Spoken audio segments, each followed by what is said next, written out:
甘心吗？这一切原本都属于你。刷到一个博主翻唱 TFBOYS 的宠爱，听之前不就是翻唱而已吗？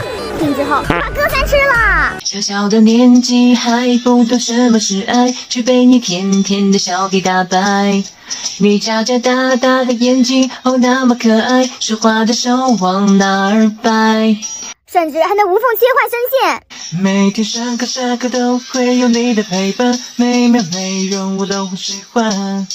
追不开的几个图案和你红的脸，到底有多少个答案？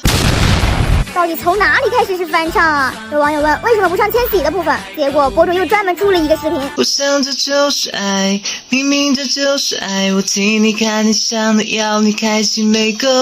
到易烊千玺这儿更像了，怪不得头像长这样，就是哥几个来了都唱不出这声音了。现在我允许你叫这个名字了，哥，考虑开个演唱会不？内场299，外场2999的那种。